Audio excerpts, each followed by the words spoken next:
Camino, and I got to tell you, and I don't know if he watches my show all the time. He tells me he does, and we'll find out right now.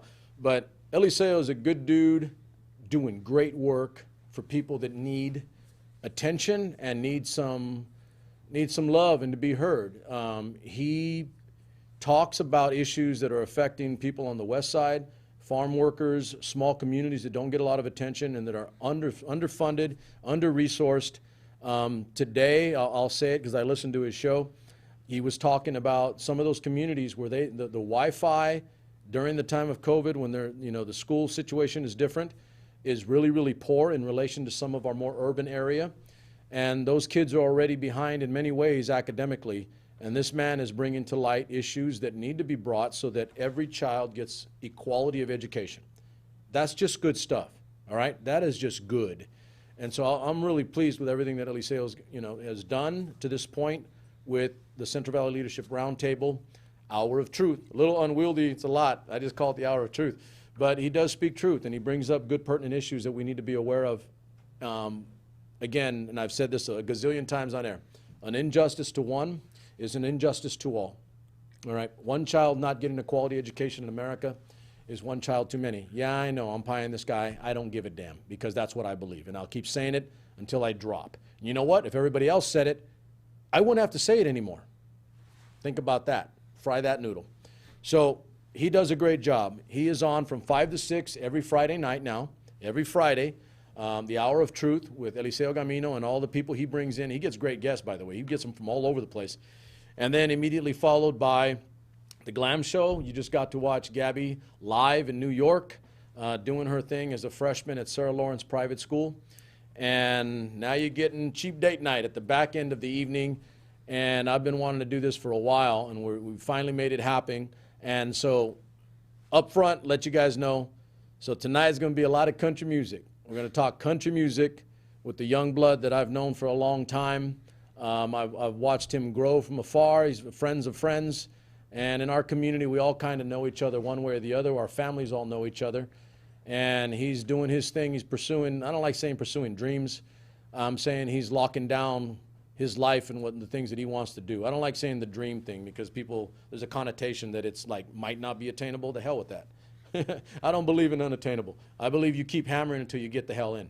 All right, one way or the other. You break the damn door down, or they're going to come out and they say, okay, we'll let you in. One way or the other. So I don't believe in the dream thing. I believe in just doing what you believe is right. And if something doesn't happen, then it wasn't because you didn't make your effort and you didn't try hard. That's how I've lived my life, and that's the way I think, it's the best way to live because you have no regrets whatsoever. I'm going to get a tattoo. It's going to say no ragrets. Remember that movie, No Ragrets. They misspelled regrets. That's hysterical. So anyway, we're doing country music tonight. We're going to talk about a few other things. We'll do that a little bit, but for the most part, we're going to take advantage of my young crime partner here, Austin Reed, from Central High School, West Fresno, California, and now living and resident of Nashville, Tennessee, doing the thing, earning his chops and getting his licks in, and building craft, skill, and doing all the things that are necessary to make yourself into the musician that you want to be, because that's your life. So we're going to have some fun tonight. We're not going to Wang Chung tonight. We'll find another country way to frame that. But we're going to have some fun tonight because, here's what I've been saying. I think I've mentioned this to you right before we came up. Because of the COVID situation, roughly from February to now, which is the majority of the year, music's not the same. I'm sure you're shaking your head because I know it isn't. It's not the same. And it's not just what you hear on radio, right? There can't be the same as what I said to you earlier was musicians need to practice, perform, and hone their craft. And if you're taking out the much needed craft experience and doing of being in front of a live audience, large audience, people, to feel your music coming back at you, If you don't get to do that, that alters your ability to do music. Now, I'm not saying you can't do music, but I'm going to say that that's going to put a kink in your style, you know, in your ability to do more. And I will say that, like, as a whole, and I'm not saying it just about country, but as a whole, I feel music has suffered a setback, and I know most artists will agree, not just in music, but art in general has suffered a setback. The creative mind has suffered a setback, and we're going to do it's going to be a lot of work to bring us back from that. We will, because we're human. I think I've already shared with you, I'm going to do what I can to help young artists develop and grow through our network and the things that we do, because you guys got to be able to perform, you got to be able to create. If you don't create, then it's, you know, life's not the same. You got to have that creative aspect in who you are as a people. So we will talk tonight about, you know, I definitely want to talk about how Nashville has been affected, Music City, right? I want to talk about how Nashville has been affected. I want to talk about what you see directly, because you're there. And then obviously we want to talk about you, what you've got going on, you know, what you're working on, and, you know, your road. I mean, you're out on this side of town. You're one of us. You'll always be one of us. You're over there now, and you're one of them too. Like, be man of the world, right? Man of the world. A man of the world. So that's kind of what I had planned for tonight. And you remember last time, I'm real easygoing. It's a good conversation. You and I are going to have a good time. And we're going to talk music. We're going to talk music about it. So before we get started, before we do music, this is what we normally, like, cheap date night. I don't know if we did this last time, but cheap date night is normally like TV, movies, and music. Yeah. So let me hit you. Have you seen any movies? What are the movies you've seen lately? Movies. Man. Well, first of all, I want to thank you for having me on, man. I'm This glad guy's too good. You're too good. I'm glad that we made it happen. Yeah. It's been since probably March since I was on remotely. Yep. Maybe April. So I'm A good half year at least. Yeah. So I'm really happy to be back here in studio, which is great. So movie wise, it's been rough because you can't go to the movie theaters. That Correct. was the thing that my girlfriend Kelsey and I had done religiously, is go watch movies in theater. We've got a cool drive-in though that we go to in a place called Watertown. You got a drive-in. Yeah. Watertown. It's this little country town east of Mount Juliet, where we live in Tennessee. I'm trying to think. We've done a lot of Netflix stuff lately. Yeah.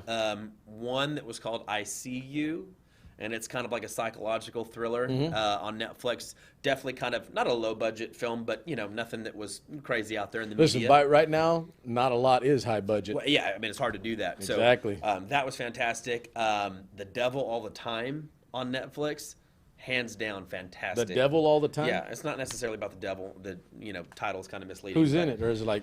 It's Tom Holland, I believe. Oh, that little dude. Yeah, fantastic. I think I saw it advertised. Robert Pattinson from Twilight. I saw it advertised. I haven't seen it though. Absolutely fantastic. Absolutely fantastic on Netflix. Highly recommend. Okay. I have seen that. Like I said, I haven't watched it, but I know, you know, Netflix does like top 10 in the country. Yeah. So I haven't gotten to that. We did this last week because I had my homeboy Bobby on. Well, you're not that young. You're young enough, but so the Cobra Kai. Yeah, I haven't watched it, but yes. We had a good old time talking about that. Yeah. Because that's my time, right? Right? When I was a young dude. Right. And I wanted to be a karate guy because I was scrawny and got beat up a lot. Yeah. You know, and the $1 million answer is like, I'm going to learn karate. Yeah. Now I'll whoop everybody's ass, right? Yep, absolutely. So it is cheesy as all hell, but, and my wife and I talk about this, cheesy as all hell, but they deal with like politically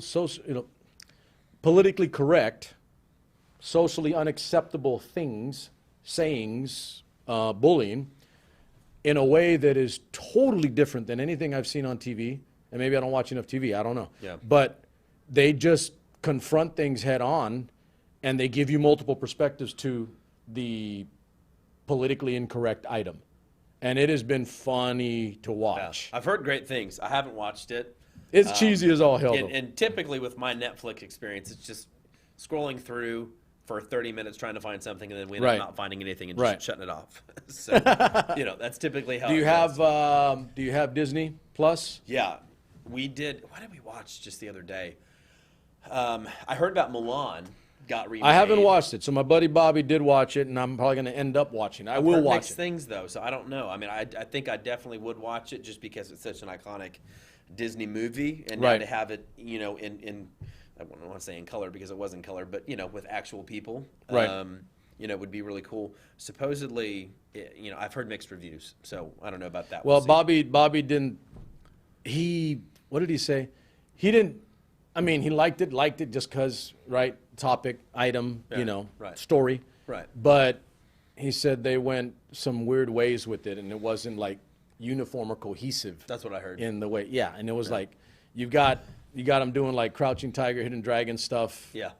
But the story's over here, and like you know, it should have just been one or the other. Yeah. If you wanted to make a cool action kick butt flick, then do that. But then your focus is not the cool story, which is about young female doing things that guys can't do, right? Or that guys can only do and women cannot. Right. So when all that was fleshed out, he just said it just didn't work. Yeah. And that kind of threw me for a loop. But there's that, and there was something else he brought up. Do you watch, you seen The Mandalorian? No, actually haven't. Well, Because season 2's coming up. Bits and pieces. So you don't know about Baby Yoda? I do know about Baby Yoda. You better know about Baby from Yoda. from the memes and so on Oh, and so man. forth. Actually, you don't even know. I should have brought him tonight. I actually have a Baby Yoda. Do you? I have the real thing. Now, I watched all the Star Wars stuff growing up. I mean, I was totally into it, everyone that's ever been released. But I guess after, what was it, Revenge of the Sith, which was technically episode 6 as far as it was released. But I think I'm it's, going to count. I'm going to have to you count. know, you know how that goes with the whole Star Wars thing. But, you know, after that one was released, I think that was the last one that I watched. And at that point, it just kind of got lost with how the story goes. But definitely something, I've heard great things about that too. Okay, so what I've told people is like, and I'm a bit of a Star Wars goon. Not as bad as some, but Sure. definitely more than most. And you know, in terms of the canon of the Star Wars universe, because you know Lucas sold it to Disney, I'm gonna be pretty discriminating, right? You know, I was like, come on, man, don't screw this up. But I watched The Mandalorian because I'm gonna give it a try. I got Disney Plus. I'm like, I'm gonna give it a try, and I like the actor, so I thought I'd get Pedro Pascal. He's a Chilean guy, and I like Is that that guy. who a lot. plays, is it Boba Fett? Who's like, one Well, of it the looks main- like him, so that's the Mandalorian. Okay. With got it, the got it. helmet, yeah. Right. Okay, so it looks like old Boba Fett. So he's the Mandalorian. It's Pedro Pascal. He is a Chilean guy. He was the guy who was in Game of Thrones. He was in Game of Thrones. He's been in a lot of things, and he's getting more starring roles. Either way, I like the guy a lot. Nice. I think he's legit, and so I watched it, and I was pleasantly surprised. I was like, okay, they could have easily screwed this up. Yeah. But they kept it simple to the point. Great storyline, great characters, and they bring out Baby Yoda. You gotta Now bring they out got Baby Yoda, man. So That took the world by storm. I got to tell you. So true story. So my kids, my son and my daughter, they tried to get me Baby Yoda for Christmas, but it was sold out entirely. Could not get it. I believe it. So I didn't actually get the little dude until I want to say February, March of earlier this past year or this year. Really? So yeah, it didn't even High demand. They didn't have them. Yeah. They were sold out. So I got my Baby Yoda. The little dude travels with me everywhere. You ever seen Jingle All the Way? The old Arnold, Yeah. Arnold Oh, yeah. Schwarzenegger movie? Yeah, that's what it reminds With me Sinbad. of. With yeah. Sinbad. Yeah, with Sinbad. Yeah. So the rule is that if I go somewhere, then the Yoda's got to go with me. So if I travel, little homie's got my back. I like it. So this is not a joke. I take him with me everywhere. I had him on the plane. There was a stewardess that wanted to take a picture with him, and I took a picture. Yeah. Well, that was like He's crazy. a popular guy, man. Everywhere I go, people freak out at the Baby Yoda. Yeah. Like, and because they look at me like, you got a little doll. I was like, it's not a doll, damn it, it's Yoda. Yeah, it's Baby Yoda. They're freaking out. I was like, I don't wear dolls. What the hell do I look Yeah, like? this is Baby Yoda. Ain't no doll. There's This a is Yoda. So anyway, true story. So I have to take the little dude wherever I go. But The Mandalorian is badass. Coming up on season 2. I think it was like 8 to 10 episodes total. Easy run. Yeah. Easy run. You can catch up in a See, heartbeat. nowadays that's what I look for. If it's an easy run, if I can just kind of go through them, you know, there's not enough hours in the day. Correct. You know, so something that's easy to watch, especially some of the shorter, you know, it's hard to sit down for an hour. Yeah. If you don't have a lot of free time, and so some of the ones that are, you know, a little bit shorter, I'm definitely a fan of. There's some smaller comedy miniseries that I've been into lately that are, you know, the 20-minute episodes that are The Cobra easy to watch. Kai on Netflix is 40-something minutes Yeah. each episode. It's pretty standard. It's like boom, boom, boom, done. and you're out of there. And it is kind of funny, by the way. You'll catch some things that are just like, they're funny, like, what Right. the hell? But either way. Kind of like the Karate Kid humor. Right. Yeah, but even better. Right. I'm serious, even better, because they cheeseball. They use the hell out of the movie, by the way. Sure. They really do. Right. Because it's such an iconic Rightfully so. movie. Iconic movie at that time period. It just works. So anyway, if you get a chance to watch those. Yeah. But so what else have you seen? Okay, so the movies, TV. Yeah. Movies have been difficult. Movies have been difficult because it's such an experience to go to the theaters. The drive-in's cool. One that I really want to watch, I'm a huge horror movie fan. I love horror films. It's one of my favorite things to do. My girlfriend hates them, so it's tough. But I love anything haunting on TV, Yeah. paranormal, whatever. I just love it. Always have. But the Conjuring universe has come out with a new Let me film. hold you for a second. So you're Yeah. going to like this. Okay. We have a couple dudes. One's a filmmaker, producer, horror films. Nice. He's going to start a show on the SuperMex network, Nice. and they're going to talk horror flicks. Bring me in. Oh man, he's going to have, and so he's been doing a lot. I mean, he's not a young guy. He's probably in his 40s, but this has been his life, horror flicks. And 40's young, man. Yeah, he's like, I like to. Hey. I don't think so. I like to think so, but he's gonna flesh out what I think is a necessary component to my logical audience, which is young dudes. Yeah. Young guys like horror movies. Yeah. Guys like. I don't know movies. what it is. I mean, I grew up watching them, I guess, here and there. But that Conjuring universe, I mean, as far as Right. Go ahead with just that. You're gonna so say. well made, all of those films. The Annabelle ones kind of went off into a different direction that wasn't, I wasn't too happy or pleased with those. But the Conjuring 1, 2, and now 3, from what I've heard, is gonna be fantastic. They're just so well made. They're terrifying. They're rated R. If a horror movie's not rated R, I'm not gonna watch it. Yeah, yeah. It's because I just feel like there's not that shock value. There's not that sense of dread and just kind of that darkness about it that makes it so good. But so those films are just fantastic. Which one's the one? Oh God, it was like the third or fourth one was about they went to the house and then all the nuns were there and they came out. I mean, was the third or fourth Nun movie. was pretty in the Conjuring. Well, I don't 2, mean there was the Nun. not that movie. Okay. It was a different series. Dracula? No. Because there's a bunch of nuns in that one. That's like it's a bad. That's a porno movie. Yeah. It was a horror movie and there's like 3 or 4 of them. I can't remember the damn name of it, but Newer or old? no, older? it's a while ago, 2000s. Okay. The third or fourth one was where the people went to the house and then there was a whole bunch of nuns there or something. and attacked Paranormal them. Activity, Insidious. No, I'm gonna have to remember Now, that. now I'm wondering. That's like the last series that I've really And like. it I was watched them all. And it's a movie. Yeah, like a you know what it series. was? Okay, so I'm gonna describe. You probably know them all. So the guy's sitting in his and I think it's like supposed to be like videoed, right? Just Okay. like not like a movie, but it's being videoed. Right, kind of the Blair Witch Project. Yeah, Person yeah, on but it's film. this other. So the guy is sitting there, and at the end of that movie, the possessed rod comes in right behind him and just snaps his neck. Yeah. You know what I'm talking about? I want to say it's Paranormal Activity. Yeah, maybe it is. Maybe it is. You're probably right. You're probably right. I'm thinking of sequels, like famous. That was the series, first one, I movie think. I series. think that was the first one because she comes in at the end of the movie Yes, it's and Paranormal snaps the Activity. dude's Yeah, neck. I'm pretty sure. And then they did 2 or 3 others. Yeah. And then by the time they got to the third or fourth one, It was- I'll never forget it because nuns creep me out. Yeah. Nuns creep me the hell out. I've got a rule. What did you watch Conjuring 2? Did you see that now? No, I don't think so. Oh, man. No, I don't think so. That's pretty. Maybe, pretty no, freaky. did I? I don't even know. Yeah. So here's the thing. Like, I tell people all the time, I don't have much that I fear on this planet, Yeah. like personally, and Me I'm either. not trying to be a badass, okay? Yeah. But I've been near death more times than I care to count. So Sure. I've been there. The only things that I fear on this planet are my mother. True story. I do. I fear my mother. My mother and Mother Nature. Yeah. And things that you do not know. Mother All right. Nature. So when you start getting into religion and nuns, Yeah.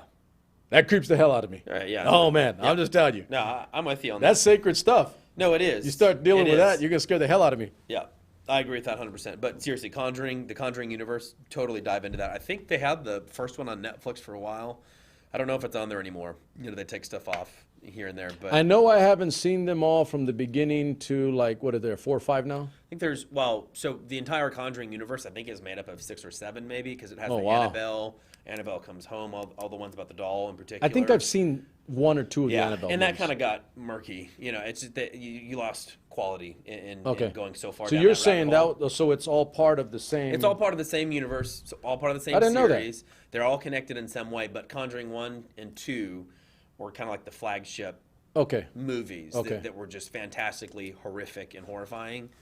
Sinister is another great one if you're a horror film fan. Sinister, the original, or the first one. I know I've I've seen Insidious. Insidious is great The first too. one. For a PG-13 horror film, they did a great job in that one. So I love anything related to that horror. It's just right up my alley. Okay. And so what's the last one you've seen that was good? Last horror Anything movie new? that I've seen. We've been doing a lot of psychological thrillers lately, so not as much the paranormal, Okay. possessed stuff, but more so just kind of the twisted kind of mind, you know, Yeah. ones yeah. like that. So that ICU movie that I talked about was really good. That was on Netflix? It's actually Xfinity now. I think it's like Xfinity On Demand that we watched. Okay. It could be, but that one's really good. But I can't think, man. All the days just kind of roll together now. I'm like, Yeah. was it the night before that I watched this movie, or was it like 3 months ago that I watched that movie? Well, and like I said, let's face facts. I mean, budgets and movies are not the same. You know, big budgets are not the same. Right. And I'm learning some of this just with being around more people now that are in, you Sure. know, movies, film, TV. And, you know, big budget flicks are not, you know, the way to go. There's a road now for people that do indie stuff or other Love at it. lower budgets, but really, really tightly wound and well thought out.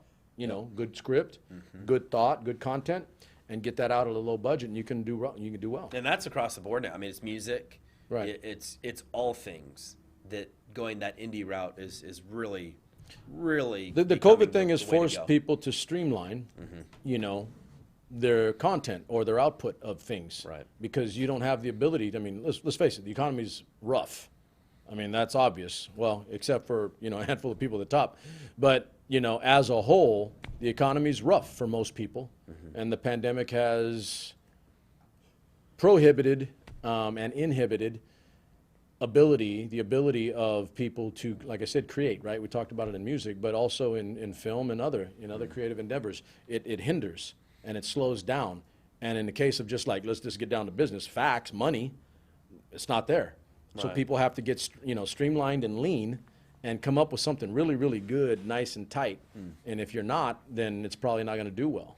For me, what it has been, though, is if there is any silver lining or positive from this entire situation that we're going through, I think that it's been a good breeding ground for just good ideas, at least on the music level for me and for my band. Are you Lonesome thinking like Revival. having to think differently? Well, we took this time, everybody working from home, not having much else to do, much other responsibility, to just really hit the ground running with writing, practicing, Okay. rehearsing, you know, getting everything in order. And Well, let's so- get down to business on that. We've touched TV, Yeah. music. So let's get down to music. So let's talk a little bit about that. Sure. So what you're talking about right now, let's stay on that. What have you done? I'm giving you the question after the fact. What have you done, you know, personally and with your group now in terms of creativity? You know, you said you're writing. You guys are probably constructing. You're getting together. You're playing. Yeah. Go ahead and flesh that out. Yeah, I mean, it's really been the most rewarding experience so far. You know, my musical journey thus far has definitely been rewarding. Aubrey Road, which a lot of people from the Valley do know about, what was very successful, and you know, going from that to now where we are with Lonesome Revival, which is the new project that I'm a part of with my best friends. Just definitely a different scene. Right. And so, but what this new project has given us, and what we've been able to do through the pandemic and lockdowns, quarantine, what have you, is sit down, write good songs, great lyrical content, Right. really hone in on our musicianship together as a band, not just our individual sound, but the sound together. And it's just it's reminiscent of what I grew up listening to. Like I had mentioned to you off air, the Eagles, America, some of those Southern rock bands that were just so influential in everything through the 60s, 70s. There's not a lot of bands anymore. And so there's not a lot of bands There are anymore. a lot of algorithms. And being in Nashville, a lot of it is very individualistic. It's a lot of, a singer-songwriter who goes up there on stage alone and does their thing, which is fantastic. That was me at one point. It's a lot of that, but there's not a humongous scene for good band music, and if there is, it's more kind of off the beaten path in the more eclectic parts of town. It's not necessarily Nashville sanctioned, if you will. So let me ask you this. Let me press you on that in a good way. Sure. Because there's interest there for me. I'm a military guy, and you don't accomplish great missions unless everybody on the team is operating efficiently, but also as a unit working together. Is that more of what it is now in Nashville, where it's like you're saying, I'm listening to you and you're saying that the individual got good PRs, got million YouTube followers or some shit, and the musicality and the cohesiveness of a unit playing together, because that in itself is a thing of beauty. Oh, yeah. When you have 4 or 5 musicians that all know each other, Yes. and really, It's the best. I mean, and you're sitting there like, you're altering a vocal, and the guy just rolls with it like nothing. Yeah. Like he adjusts maybe, different note just because you altered what you're doing, and you just feed off each other, and it all works. Yeah. That's a loss to me if you're telling me that that's not as important as other. No, absolutely. I mean, and to each their own, but for me in particular, growing up in that rock scene, classic rock, I owe that to my dad, I owe that to my mom, listening to their old records on an actual record player, which is crazy to think about now. Carrie Reed! Carrie Reed. Carrie Reed! Shout out to the Carrie Reed! to the Van Halen albums, Ozzy Osbourne. But I that's what I'm a product of, is that environment. I remember the first time I heard the Eruption solo by Eddie Van Halen. I remember how captivated I was. Yeah, I remember dedicating a year to sitting down and learning that solo. I remember the first time I heard Journey, Kansas, Leonard Skinner, Led Zeppelin. I don't know, you name it. That's good music right there. Name all of them. That's So some good stuff. that is where I came from, and so that is where my heart is. I love the songwriting portion of country music. It's always been strong. It's always been about the song. It's always been about life experience. And that has changed in some ways, but it has stayed true for the most part, even through this kind of country pop phase that we've been going through. But the tables are turning, and we're starting to transition kind of back to what I think is more of a traditional sound. You've got bands like Brothers Osborne. You've got bands like Midland. You've got Luke Combs. Like, these are guys that if you would have heard them in the 90s, you would have said, hell yeah. Well, you remember from my last conversation, that was my, Right. So I love that. So, it's kind of a to each their own situation. Nashville is still a fantastic place to be, whether it be as a singer-songwriter, a session player, a band. There's tons of opportunity. But at the end of the day, I love what we're doing because it just reminds me of where I came from. Give the name of your project. Lonesome Revival. Okay. And we got to take care of that business. I got to do that. Yeah. So Lonesome Revival. Where can we get to it? www.lonesomerevival.com. We've got 3 songs available.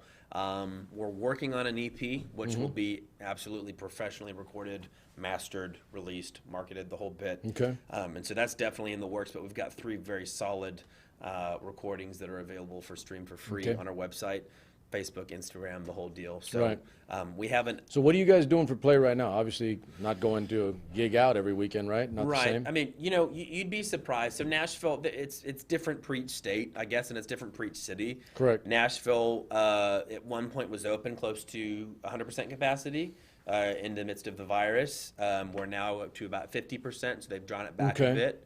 Well, when you say capacity, you're talking about like bars, clubs, restaurants? Restaurants. Yes, Okay. The whole deal. So there are people booking. We've got a couple dates that we put on our Facebook page that we're playing. Yeah. So in surrounding kind of smaller cities where I guess the the virus has not had as much of an impact. And so in a lot of counties surrounding Nashville, they're fully open. Oh, wow. Of course, wearing masks and so on and so forth for the most part. But there's also less people in those surrounding more rural areas. But yeah, we've got some shows on the books. But I mean, it has affected the entire industry exponentially as far as not having a full band on stage. In a lot of places in Nashville, you're going to see 1 to 2 people tops, which is rough because if you're going on Broadway, you're expecting a full band. And I think and we've got a lot of bars that don't listen, and they have a full band playing, and they take the fine. Wow. So it's really interesting, but all in all, it has definitely been an interesting experience, to say the least, for Nashville. Give me a little bit of what are you playing specifically? What's your role in the band? Well, I've always been a writer. That's one of my strong suits. My buddy Zach Klein and I write a majority of the material that we do. Chris Ramirez, Ian Robinson, best friends, great guys, fantastic musicians, were also writing with us as well and assisting in that process. It's hard to explain, but seeing everybody come together the way that we have, and Chris and I played together with Aubrey Road, and so big stages, big country music names. We did the whole bit in front of thousands of people, and so we've got great chemistry there. It's just getting to do this with your best friends. It's hard to explain because it's not work. It's not a job. It's not, oh, I got band practice. I know that. Yeah. It's not, I don't want to go tonight. It's literally the escape from all this craziness that's happening. So I couldn't be happier. All roads led to here, and this is where we're at, and I'm so excited for the future. So I really think that we're in a good position. But COVID is what you make it, and it's horrible in so many ways. But if there's anything that I can draw from that on the positive side, which I always try and do, it's the fact that we have gelled as a band. Yeah. We've written good songs. We're tight. We're playing well. So, I like that. Your military background, your music background, how important that is to be connected. I mean, because I think, I'm going to say it, I do think that's a loss, like macro music, right? Sure. On a world level. Right. It's the ability to sync creatively, on the spot, because and you are a part of everyone on that stage all at once, where you just know each other. Yeah. And you have the ability to feed on each other, work with each other, and there's no thought to it. It's organic and natural. You just do it. Absolutely. Because you know each other so well. You've played together enough. Psychologically, you have friendship and a good relationship with that other person or other persons, and that's good music. That's a good band. Absolutely. And I'm kind of with you there, where I think that that's something that I don't want to lose entirely. I've told you about other things that I don't want to lose entirely in music, right? But for sure because that's some of the most incredible music you can get. The bands you're talking about, I grew up with those bands too. Out of those 60s into the 70s and those mid 70s, man. I'm just, and I told you, before we were on air, and a lot of people don't know this, but I'm big on Southern rock, blues rock. I even told you rockabilly and some of the stuff that comes out, of the Delta blues, which everybody kind of knows the term, but that type of music is deep for me, and that's deep and like an integral part to what I believe good country music is. And it's connected to history. It's connected to pain, and suffering, and it tells the story. It tells the story. It tells the story of living at these times and the people that are experiencing these things. That are us. And one of the other things to touch on too with some of that older music, whether it be country, blues, it's very simple musically, but it's very complex sometimes lyrically. And so while it might be very simple musically in some ways, there's obviously bands that were very complex with what they were doing at those times, but it was totally like Bob Dylan. It was about the song. The music was good, but nobody looks at Bob Dylan and says, that's one of the greatest guitar players I've ever heard, or he's the best frontman that I've ever seen. Yeah. Nobody really says that, but at the end of the day, man, those songs have stood the test of time. Those songs have been covered and played by other people, knocking on heaven's door. Exactly. Guns N' Roses did. Yeah, there's so many, it's just, we've gotten so far away from encouraging individuality in music. We've gone so far away from looking at that weirdo back there and saying, agree with that. That's what I want. Yeah. And we don't have that right now in the industry, whether it be country, pop, you name it. No, as a whole, I Everybody's agree. trying to fit this mold. Yeah, I agree entirely. And so that's why when you get guys like Luke Combs that we talked about, those are the people you want to hang on to, because at some point, a guy like him would not have made it. And so I think we've come far enough to understand that you don't necessarily have to fit that mold. Honestly, so I was watching. I was putting together a list of music, like country music, that I do use when I work out. I got different lists for my workouts. Sure. And I got a country list for when I work out. And I went through the YouTube list, and I'm like, these guys are all the same. There's a bunch of guys. I didn't have any females on this playlist. I said, these guys are all the same. They're all like 6'9", light-haired, blue-eyed. Right. And I'm like, wait a minute. These guys are all the same guy. Yeah. What the hell? Yeah. And I don't want to be too harsh, and I'm exaggerating a little, right? They're not all blonde, but they're all the same guy in that sense, that the look of it. And then I have beer never broke my heart, right? Yeah. Beer never broke my heart. And you got that guy. And I'm like, yeah. I'm with that dude. Yeah, because I'm with it's that real. dude. Because Because I'm it's different, real. and that guy's real, and I'm real. Yeah. And I want to hear that. And by the way, it's a damn good song. Oh, yeah. And he writes good. He's got great music. Yeah, and Luke's a writer.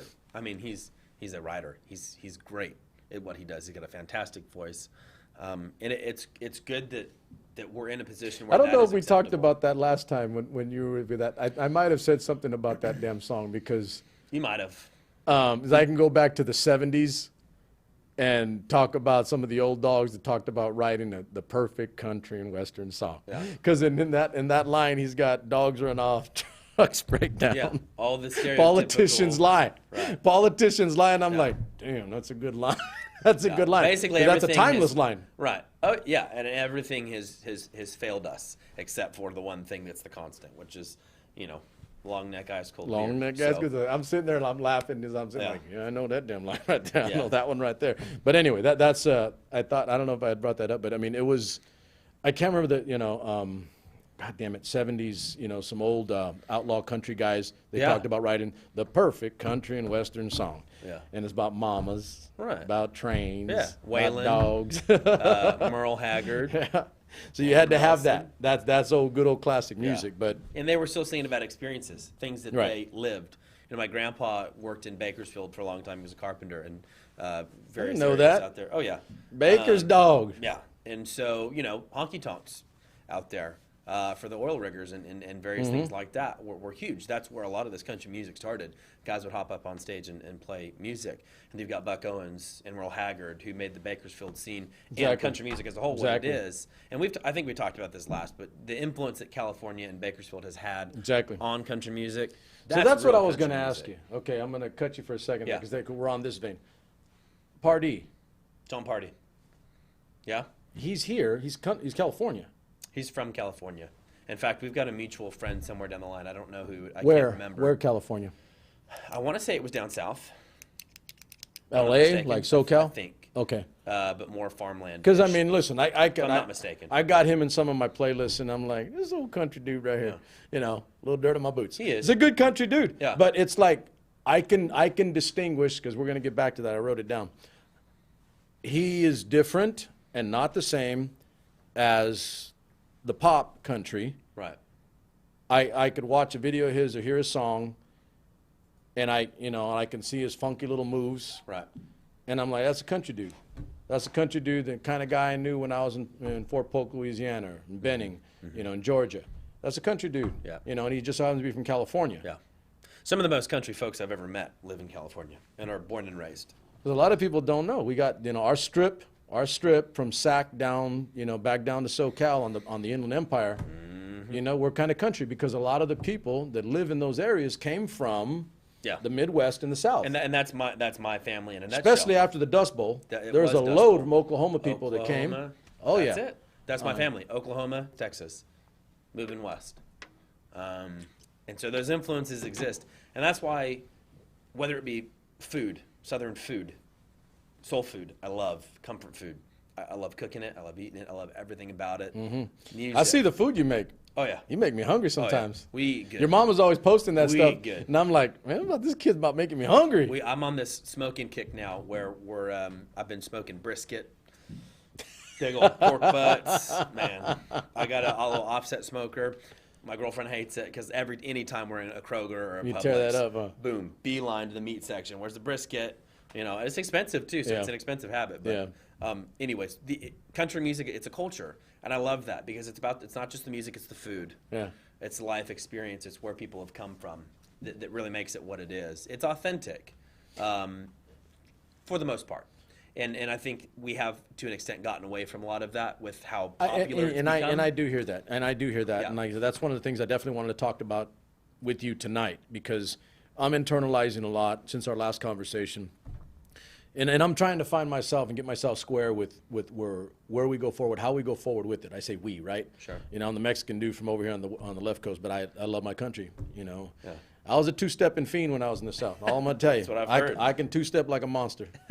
I can two-step to rap songs. Yeah. That's how damn good I am. Not a joke, not exaggerating, just work. And there's skill. a future idea for a Yeah, show. skill. Well, Because now people are going to be asking. You better be careful. So here's the deal. So with the country pop thing, okay? With the country pop thing, I get it, I understand it, I know it. There are aspects of it I don't like. Yeah. But then on another level, there are things about it that I just blatantly do. Yeah. Because here's what I reminded myself to make sure I brought up with you. So like Luke Bryan's got like 6, 7 Artist of the Year awards, right? You know, Yeah. Country Artist of the Year. And I can listen, I'm not saying every one of his songs, but I can listen to like the ones that are really well known, like global. And it's a club hit. Mm-hmm. It's a club hit.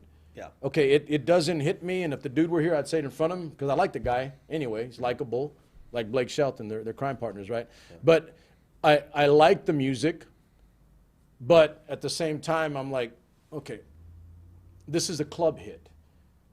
This isn't like country. This is a club hit. Yeah. This is something that you want to go and you want girls to shake it for me. Right? I mean, seriously. And that was still right. Almost kind of country Luke Bryan back yeah. at that time. And again, even at that We've point, right? progressed a lot further Even than at that point. But Yeah. I mean, shake it for me. Okay, the thought anyway is straight country. Right. But the result of it is, like, I'm going to say it again, it's a club hit. It's a club thing. Mm-hmm. And the minute I begin thinking that way, the minute I don't see it as like traditional pure country, and I might not be the right guy to, you know, pontificate on that, but at the same time, like I said, I like it. I do like that stuff. I mean, I like the songs that he puts out. Yeah. Because I can get up and dance to them. Yeah. And one of my rules, and I may have said this last time we talked, but one of my rules in-house is, you know, for my kids and my family, is like, if it's music, I got to be able to sing it, or I got to be able to move to it. Mm. If I can't do those two things, it ain't music for me. Yeah. So I find the best in everything, right? And there's and if you can get both, that's even better. But if I can move to it, it's music. Right. If I could sing it, then it's music. Yeah. And so even though, like I said, it's not the country that I grew up with, when I was a young buck and my dad was still alive and we listened to country, it's not what I listen to, okay? But I have to admit, and again, I might not be the right guy for this, but I like it. I love it. I want some more of it. Yeah. And that was... I tried so hard. Country music I can't rise above it. Yeah. What was it? Tim McGraw, I think. Yeah, exactly. You know, going from... Hey, Tim McGraw's partially to blame, too, a little bit. He's okay. Absolutely If you go out of the 90s into the zeros, we talked a little bit last night. If you get into the zeros... And what he was doing with his, it was the precursor to everything that's being done now in that country pop vein. Look at any country artist that is massive still, and go back to that first album, and you're going to see the majority of it was the same way. It was very country. That first album is typically what you'd expect for a good old country album. Right. And then there was a shift somewhere. And, you know, 70s, 80s, you've got your Merle Haggard, Waylon Jennings, Willie Nelson, Johnny Cash, you know, so on and Kenny so Rogers. forth. Kenny Rogers. And then, you know, moving into 80s, 90s, you start getting into the George Strait, Garth Brooks, Clint Black. And another 2000s, you know, Tim McGraw, obviously 90s, a little bit, 2000s. Those guys in that kind of modern age of country music where that was introduced. So, by the way, so that's kind of, and I think I said this to you last time, that's about when I began to drop off. Yeah. Personally. And in terms of country music. Right. And I said, I'm not going to say anything negative about Tim McGraw. I like Tim McGraw. But he was kind of the only one I really even thought of in those zeros. Right. In the zeros. Out of the 90s, out of the late 90s, into the zeros. Right. I was like, country ain't the same to me anymore. It Yeah. isn't the same. And there wasn't much there for me. And then it gets into the teens, and it only is into the back end of the teens that I'm starting to like hear some things that I might want to listen to. Yeah. So there was a big But gap it's of kind of almost a coming full decade. circle almost Correct. here. It was Like almost a we're- decade plus for me. Yeah. And in that time, that is actually when I got back into country music, was the 2000s, going into, 2010, 2011, 2012. When did you graduate high school? What year were you? 12. You graduated in 12. 2012. So you were a teen, and then the zeros were Yeah. good.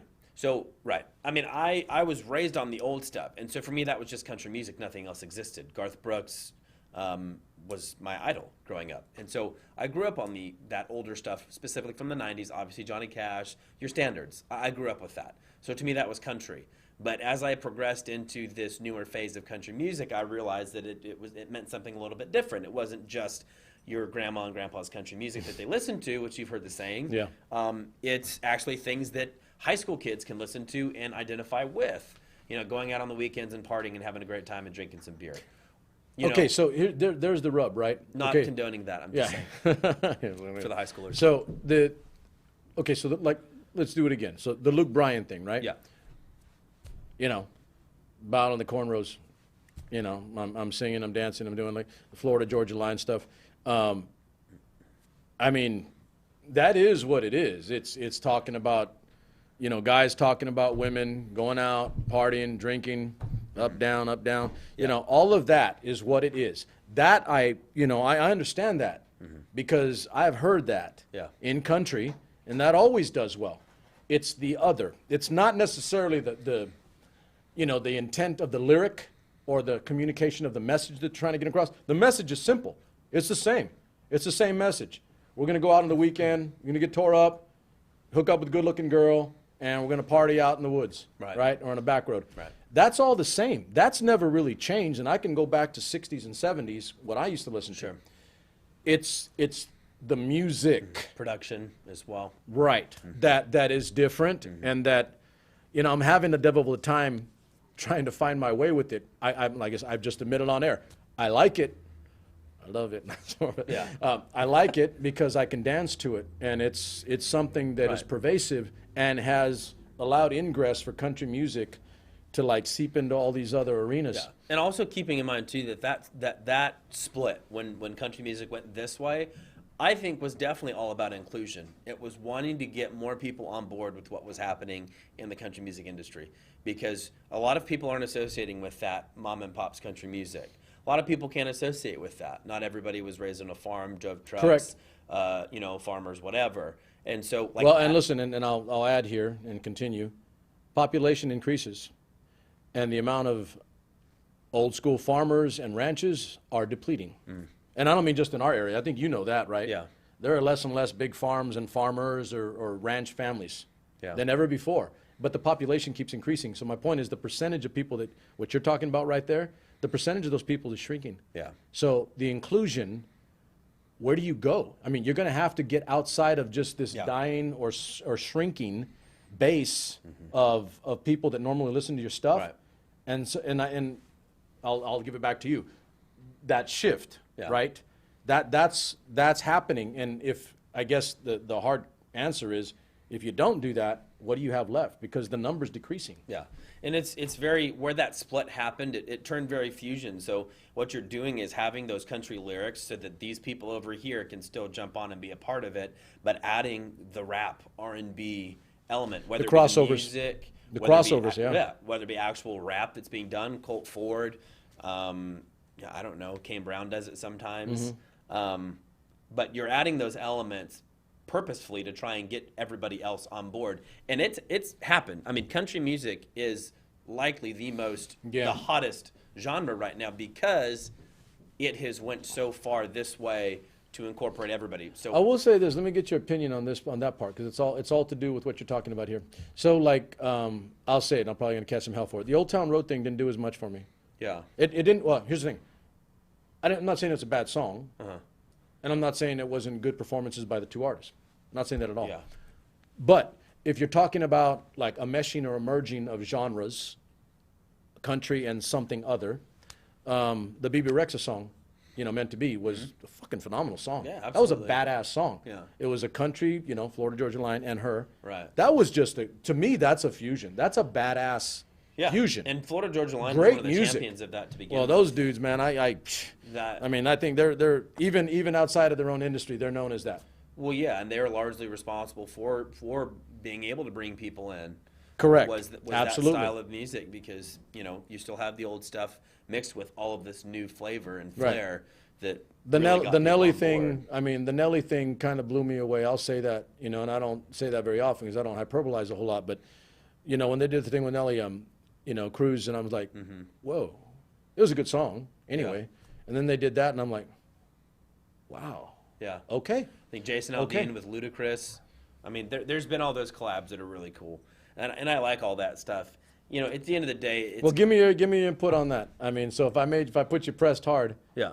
if you were on a deserted planet and you had nothing else but your food, your living, and you could have one song of the two, would you take Old Town Road or the Meant to Be song?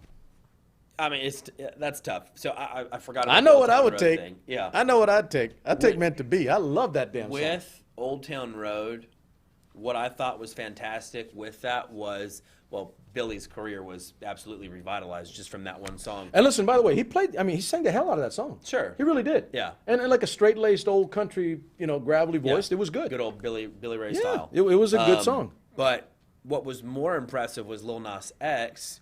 I heard there was an interview somewhere that I came across talking about how that came to be, and the amount of research that this dude said that he did into the industry, where it was headed, what it sounded like, what he needed to do to get a hit on country radio, what he needed to do to be included in that scene where there's obviously a lack of African American involvement in our country music industry.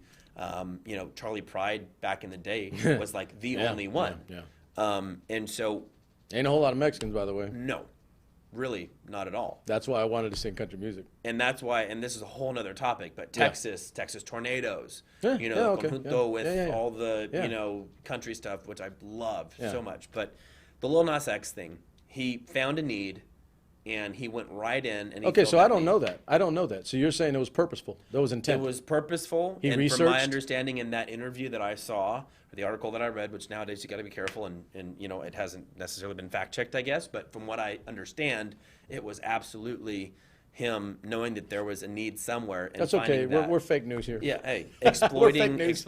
and exploiting that, not exploiting, that's the wrong term, but finding that need and jumping right in Taking and advantage understanding and of it. taking advantage of Yeah. it, that this is what we need to do. Okay, I didn't know that. Yeah, and so for me, and that's an anthem, by the way. This is your Uptown Funk.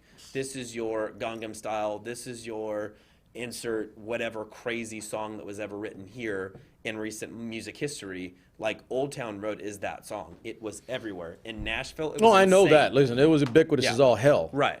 And I think maybe so. I'm totally okay with being not the guy that's right about something. I'm cool with it. I Yeah, told you. yeah. When like you said earlier. But it's not before- about being right either. Yeah, yeah. It's before we went on there, what did you say? Like, you've known me long enough to know that I am what I am. right. And I don't. And that's the same sentiment that I share It is. as well. I love that. I love that Meant to Be song. Yeah. I just no, thought I it do was too. like It's a an- fantastic yeah. song. But I think what Old Town Road did for the industry and what it did to be more inclusive for everybody to come on board and see somebody that looked like them on stage Yeah, doing yeah, this, yeah. like that's a fantastic thing to witness. I do dig on that. So I've started listening. I've listened to more Kane Brown lately. Kid's got a cool voice. Oh, Kane Brown's You got a awesome. smooth voice, man. Yeah. I mean, like, let's not do the stereotype thing, but that is a smooth voice. No, absolutely. And I'm listening to like Heaven and a couple of those. He did a collaboration with Lauren Elena. I'm talking about the Oh. Mexican or Hispanic one. That I was listening to some other stuff, some reggaeton and some other stuff that I Yeah. was listening to in Spanish, and then this popped up. Because they do the little. I can't you remember know. who it was. I can't. It's a female, but it was badass. I was like, God damn, this kid's good. And that's the thing, though. These guys are dipping their toes in every aspect of this industry. It's not just country. And those are the guys that stand the test of time. And very, very few, and this is such an important conversation about country music, very few people have been able to successfully go from country to pop. And one of They're them is usually Taylor female. Swift. Usually female. One of them is Taylor Swift. and one of them is Kane Brown. It's in Florida Georgia line, so like it's insane to think. You don't think Maren Morris will go there? Man, absolutely, yeah, absolutely. I got a crush on that little girl. And she's I badass, almost man. think that she's more so her label, that her publishing company, Big Yellow Dog, which we had actually a pitch with, didn't go the way that we wanted it to, but fantastic opportunity to get in front of Carla and the people in Big Yellow Dog, great publishing company.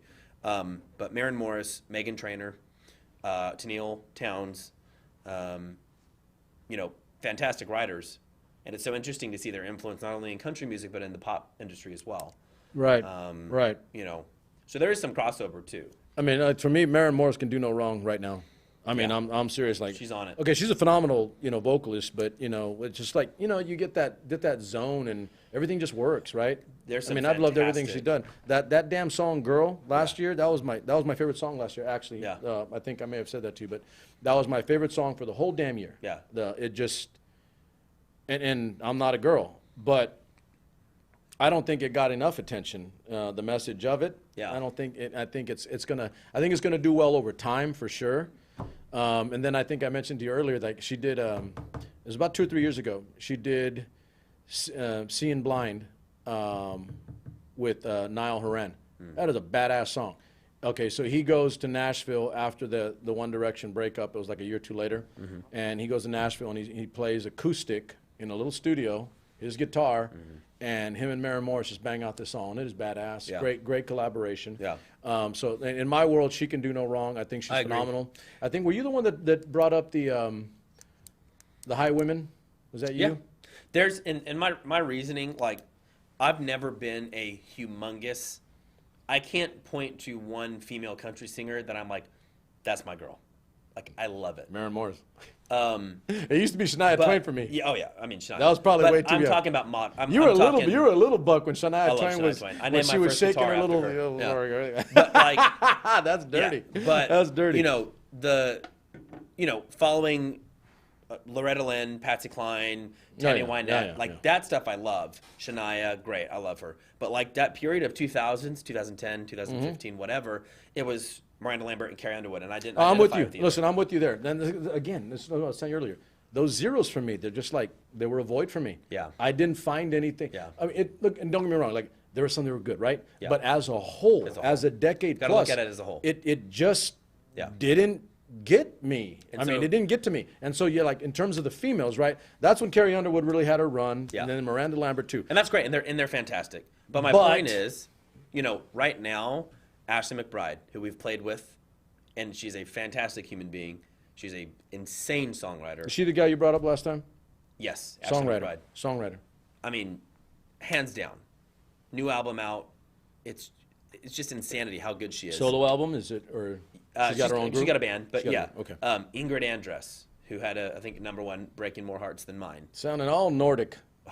I mean, these, Is she Brandi Swedish? Carlisle, Brandi Clark.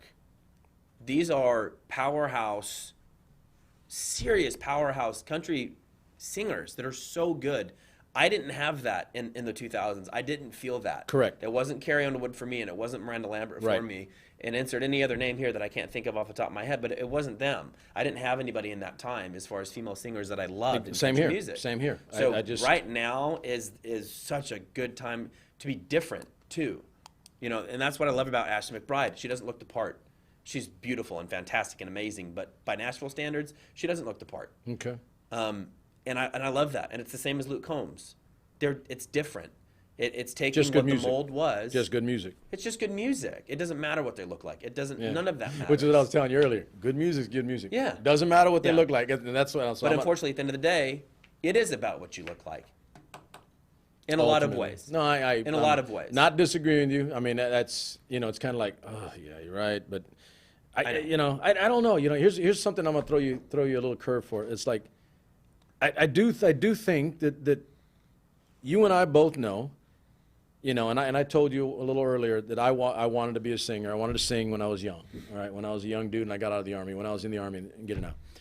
And I know that there has to be that aspect in terms of, appearance, what you look like, your presentation, your charisma, your personality, all that. I get that part. Right. I know that part. But here I'm going to be a little optimistic. And I do this to aggravate the hell out of my friends that are my age and older. And I'll tell you why in a second. Because I believe that you and your generation, millennials as a whole, you guys see things differently than we do. And therein lies my optimism, is my point. Therein lies my optimism, is that there's room for a Luke Combs. There's room for an Ashley McBride. Absolutely. And it may not all be predicated just on their appearance alone. They may have the ability to last and do incredible work over a lifetime and have much success simply because of the quality of music. Therein lies my optimism, again, with more your age than, say, mine, because I've always felt like if you weren't good looking or presentable and you didn't have something a little bit that was attractive, not just say physically, but in terms of your charisma, your persona, Sure. then you would be inhibited and you couldn't go all the way, like all the way to the top, right, and be there forever. Right. I've generally felt like that's my life, that's what I think, because that's what I've grown up with. Right. Okay, and you're precluded if you're not part of that thing, whatever that is. I do believe that you guys can be different. If not can, I think you will be.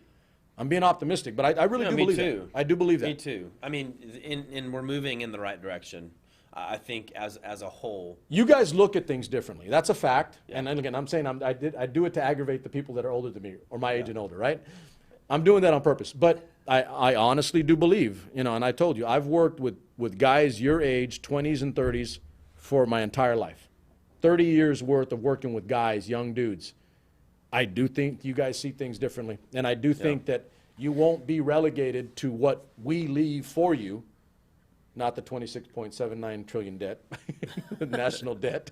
You will be left with that, and I'm not being Speaking funny. about optimism. Like being facetious, right? But I do believe that you guys see things differently, and because you do, this, and not an antipathy, that's too harsh a word, but this revolt, there's a word, right? There's a word for right now. Yeah. But this revolt, at least in thought or culture, for you guys, of all shapes and sizes and colors, by the way, which is really cool too, I think you guys will find a way, if not already finding a way, to not be relegated to the way we think about that. I think it's there.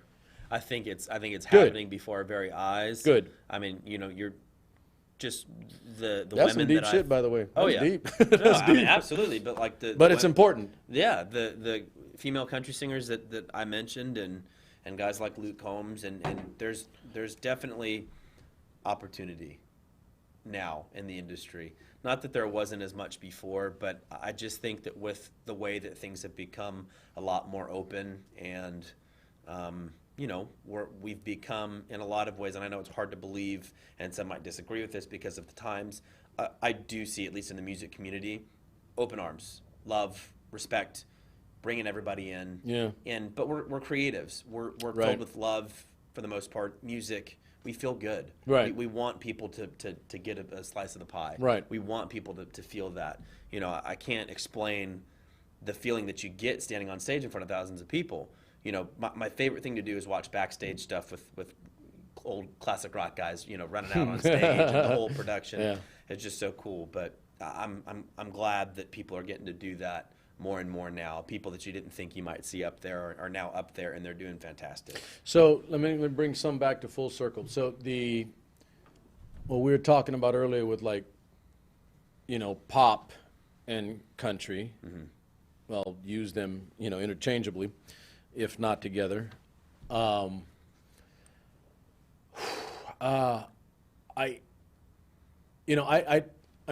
kind of torn because I kind of like some of this stuff, right? I do.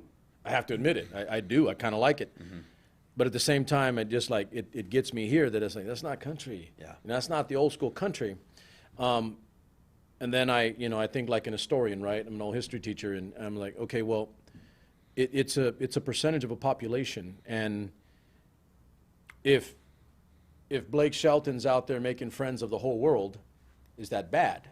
Well, it's a rhetorical question. No, it's not bad. He has the ability to reach out and get more people to come into country, right? Yeah. Because he's a traditionalist in that fashion. He believes in country music. It's about storytelling. He believes in that. I get that part. I like that part. And I'll be straight and honest. I don't know how that goes forward. How that goes forward, either one or the other, or if there's a way to like bring it all center. I don't know. That's a good question, and I think that we Because it's the question really going forward. No, it is, and I think that we can still continue to view it as country music no matter what. But I also think that it's good to judge things based off their own merits. So to compare Johnny Cash to Maren Morris is kind of ridiculous. Correct. Because they're two completely different things. Absolutely. They adhere to some of the same principles of country music that have not changed, which is great lyrics, desire to write a good song. So I think that if we can break things down into, I can appreciate Luke Bryan for what he does, for bringing people to the dance floor, for bringing people from other genres to kind of come full circle and buy into what's happening with the industry. But let's judge that based on a country pop standpoint. Let's compare him to Florida Georgia Line. Let's compare him to Fair enough, Kane yeah. Brown. Yeah, Let's no. compare him to whoever. Right. And then let's take guys like Luke Combs and let's put him in his category of kind of borderline old country to modern country, because the young kids can listen to it, but so can the older guys and gals. So let's use that as its own standard to judge Luke Combs and throw him in there with a category of somebody, like some of the older guys. Let me give you a teacher's quiz. Uh-oh. You like this, huh? I've never been good at these. Oh, you'll I have a college degree, but got a history teacher's mind. Here's the quiz. okay. So I'll give you some names and some songs, and you Yeah. tell me I like this game. if they're country pop or not. And Okay. then like there's a gray area, right? Like because it's not like an artist is singularly just all this. Right. Because some of them write the country pop songs so they can sell a damn album sometimes. Yeah. I mean, Or let's they write face them it. and somebody else plays them. Right? If you can't be heard, because you have to have one of those on your album. I get that part. I mean, Yeah. it's there's a like we joked about that even before we started the show. Yeah. If you're not heard, Yeah. you got to get heard. You got to be heard. You got to be seen. So you got to give some, Yeah. So let me give you country pop. Okay, so how about? And by the way, these are all songs I like. Okay. So I like them. Okay. Chris Young, All No. That's my buddy right there. Chris Young and I. I like that song. I have the pleasure of bartending once a week at The Row, which is a place in Midtown. Chris Young's one of my regulars every Okay. Saturday. Fantastic human being. So I'm completely Oh, biased nice. because I love this dude so much. The Okay. most generous guy you'll ever meet. And I'm so happy to be a part Not of dig on that song. circle. That's a great song. Anna is But a fantastic if song. you listen to that song, if you were an alien coming off world and coming to Earth, Yeah.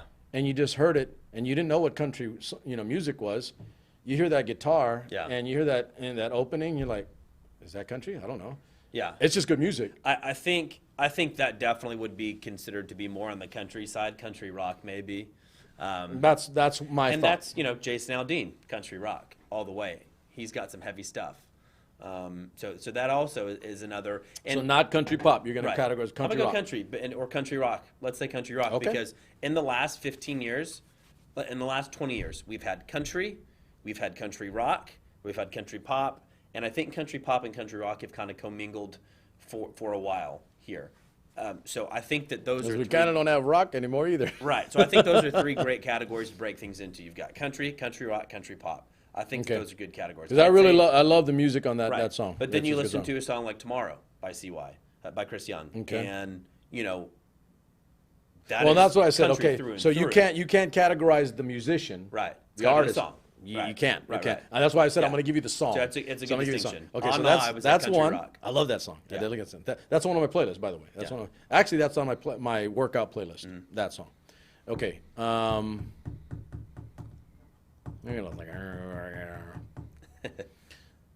Hey Girl, Billy Currington. Girl. We played with Billy Currington. Where does that go? Country pop. I think it's because that whole album, and I know it's tough to not judge it just purely based off of the song, but that whole album was definitely more on the pop side, and I think it was done purposefully, for sure. So I would definitely say country pop on that one. Okay. And I like that song too. Good Directions, though, for instance, which is probably one of his biggest hits. God is great, beer is good, people are crazy. Those are country songs. Okay.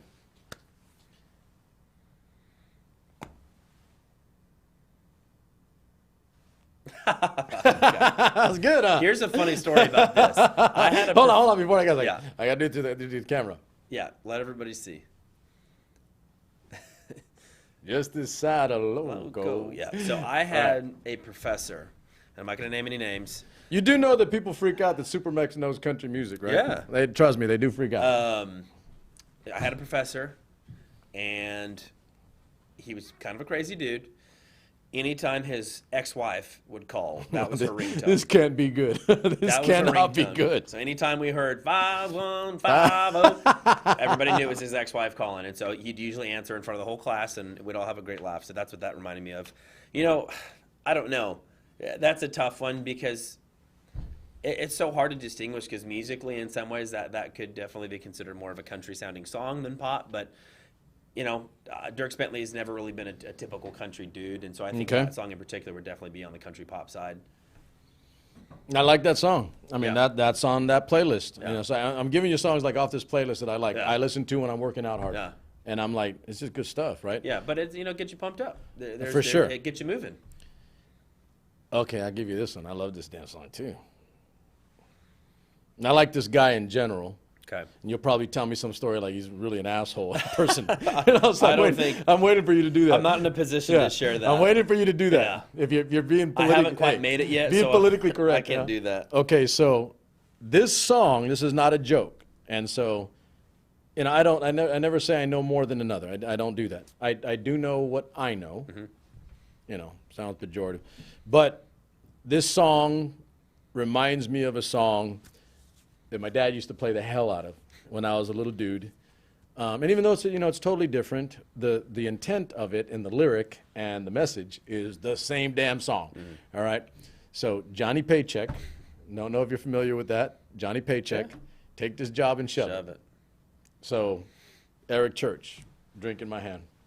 Ah, yeah, I love Eric Church. That's that song to me. Yeah. That's the same damn song to me that I used to listen to when I was a little boy. Yeah, absolutely. I got a 40-hour, you know, week worth of Troubles to Drown. It's you know, Boss Man. It's the working man's anthem. That is it. Yeah. All right, that is it. And that's what my dad used to listen to. Take this job and shove it. I got to work. I got to get my beer and I got to do my thing. That's outlaw too. You know, Johnny Paycheck. Yeah, absolutely. David Absolutely.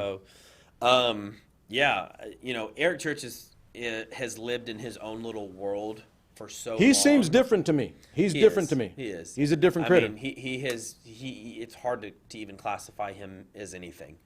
He just does whatever the hell he wants, and that's what's so cool about that guy. Man, that sounds kind of fun. Huh? Honestly, that sounds kind of fun. No, yeah, but I haven't listened to his stuff extensively, but of the stuff that I do know from him, you know, being a young artist and into what he is now, he's just in another league. I see the dude, and like I said, that song in particular, and this is not a joke, and I'm saying it again. It reminds me of Johnny Paycheck. And that song is country. And that's straight country. Yeah. That's about as country as it gets. So, lyrically, musically, the correct. The message that it's getting out to people. You said it earlier. You used the term the working man. Mm-hmm. All right. I got a 40-hour week worth of Troubles to Drown. You know, it's just that's a song for me. Yeah. And it reminds me of a time with my pop, because we used to listen to country when I was little before he passed, and Johnny Paycheck. You know, take this job and shove it. And my dad was the working man. He went up, did his 40,000 hours a week. And Friday, I got to get my thing done, right? And that damn song, I'm going to send it to my mom. She's going to get a kick out of that song. I don't send her a lot. I send her once in a while, and she totally gets it, like, immediately. But I'm going to send her this song. She'll probably like this guy. She likes that kind of guy. Yeah. But my whole thing with this guy when I first saw him, and it's only been over the last number of years, because, again, I'm barely getting back to country from a long layoff. Right. But I look at this dude, and I'm like, this guy just don't give a shit. Yeah. He's just doing what he wants to do. Yeah. And I'm sorry, but that's creative to me. That's artist. Yeah. You do what you feel is right. You do what you feel is good. And if people like it, that's great. And if not, hey, to hell with you. Yeah. You know, go listen to something else. That's what it's about these days. Yeah, it really is about doing things that fulfill you. And if what these artists are doing, whether it be country pop, whether it be good old school stuff, if what they're doing is fulfilling and they're living every day, listening to these songs that's art. and loving them, That's art. that's all that matters at the end of the day. That's art to me. I can stand up here and say what I wish about each individual person or song, but if that's coming from a place of love, hardship, whatever, when they wrote it, if they wrote it, you know, it's such a personal thing. And but it's also hard on the other side of the token because I know just from my experience in the industry that not a lot of what's being written right now and over the last few years are really about personal experience, hardship, life, love, loss, whatever. It's just, manufactured things that we have to do just to crank these songs out. Well, maybe the COVID situation alters that, if what you're telling me is like, because you get the ability to maybe take a step back. Yeah. I'll use a word from earlier, streamline, tighten up a little bit. Yeah. A message, a thought, an intent, and it doesn't have to be just cranked out, because right now you can't crank out the same way. Yeah. And I'll say it, like we were talking about movies, right? Yeah. You can't just crank stuff out right now. It doesn't work right now in the COVID time. I just, before I came here, was having dinner with friends and family, being that I just got into town from Nashville. And one of my good friends, one of my best friends, popped up, didn't know that I was in town. I didn't know he was there. He randomly came up and surprised me and got to talking. And so, of course, COVID came up and the situation at hand. And he had a fantastic way of explaining the situation. He was like, it's almost like it's just one big acid trip. Everybody's just like, but the creativity that comes with it and the ability to hunker down and get some work done, especially with music stuff, has been like a blessing. And so it's almost like it's been, a source of inspiration, of creativity for musicians. And I know it's kind of weird to associate something as negative and horrible and horrific as COVID with something positive. Right. But at the end of the day, we've been so creative lately. And I think a lot of it has to do with the fact that we are trying to hold on to some sort of normalcy. Right. And that's what music is for me. And if that's what it is for Luke Bryan, when he writes those, whatever the new one. Country girl, shake it for me. Or there's a new one on the radio that I hear every time, and I'm like, if he's writing stuff that's fulfilling him, if he is writing it still, then that's fantastic. Good for him. It's just all about where it comes from, and for me, it comes from the heart, and for a lot of these guys and gals, it does too. So. Let me give you one more. These are all, like I said, these are all on my workout list. Yeah. Yeah. This one kind of is too, but it's not as like upbeat. The Eli Young Band, Even If It Breaks Your Heart. Mm-hmm. I love the Eli Young Band. They're great. I love that writers. kid's voice. I like that voice, man. That vocal is crazy good. Crazy Girl, which was their first single, their first big song that they released that came out. Fantastic song. Even If It Breaks Your Heart, that was one you said? Yeah. I would say more on the side of country pop. It's a real easy to like tune. Yeah. It really is. Yeah, I mean, it's hard because sometimes they say, it's country pop with like the idea that it's a negative connotation, but it's not. It's country pop. Yeah. And it's fantastic for what it is. And I think that they're great writers, and he's got a great voice. His voice is like, I dig on that voice a lot, man. I mean, that's just... Yeah, they're great. So I have, we talked about it already, Luke Combs, A Beer Never Broke My Heart. But, the Hurricane song, and he's got some others. Oh, yeah. That Hurricane song is a good vocal. I think that was his That's a good first singing one, too. song. That's a good singing song. Oh, I yeah. love that song, man. Melodically, like we were talking about. Oh, yeah, melody. exactly. A clean melody. Yeah. Vocal that and not just for him, but you can do that. You can do that with a different, sound to your voice and just slots right into a good song. Yeah. And now you got a good song to listen to. I've got a big deal on the Brothers Osborne. I really like those guys a lot. Unreal. Yeah, I like that guy's voice and that brother playing that guitar. Yeah. Like, man. Oh, yeah. You're destroying that mess. Those guys belong back in like the 70s. They're just Oh, absolutely. Listen, that's a great point. different. I like to add my rule of great music is great music, which I already said, regardless of what you look like, boy banders. And great music is a hit now. You drop down something and it's a hit 20 years ago or 20 years later. That's good music. When it'd be a hit in the future, it'd be a hit in the past, it's a hit right now. I agree with Just that. good music. Absolutely. Right? Yeah. There's not a lot of bells and whistles to it, but like I said, that guy's voice is like off the charts, man. Dig on that guy's voice. Yeah. And then their whole thing, right, for being brothers, and their chemistry, Yeah. the musicality of what they put together, and I'm a big fan of theirs one way or the other, and I'm listening to more of their stuff. I'm trying to go back as deep as I can, Yeah. listening to all of it as they grow. I think it's Port St. John is the name of think it's the album that Stay a first Little one? Longer's on. I think Port St. John, I believe. Oh, okay. I mean, just fantastic. I can't even. Yeah, those guys are just in another world. So That It Ain't My Fault. yeah, That one's funny Shoot as hell. Me Straight. Yeah. It Ain't My Fault. I mean, Those are just good tunes. I mean, you can sit there and like, oh yeah. well, that's and I'm a good. guitar player, so you know Well, what yeah. I've missed from the only qualms that I ever have with any genre of music ever is that there's no crazy guitar solos. Like I grew up As a guitar listening solo, is to Eruption by Eddie Van Halen, Yeah. and I want that in every song. Right. That's the only qualms that I ever have with music. It's like, where's the guitar solo?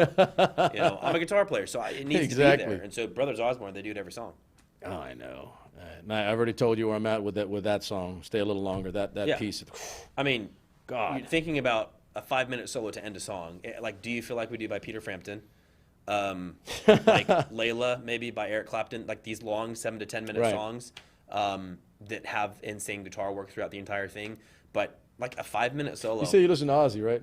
Oh yeah, You like Zach Wilde?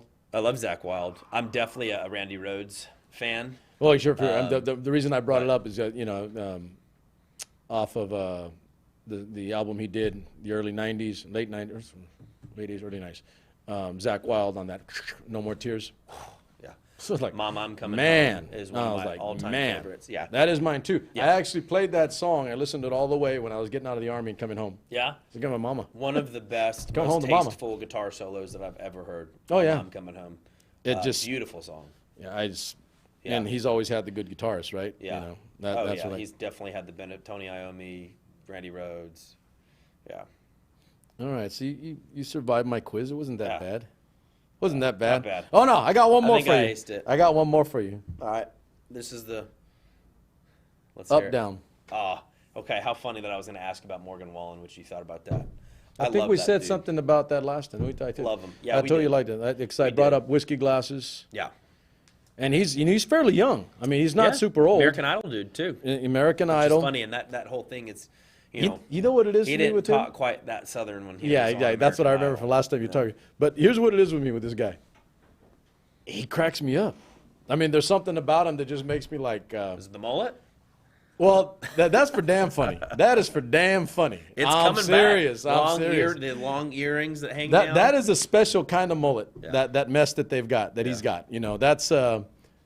I won't get in trouble with the way I say it because I describe my homies, my Okie homies.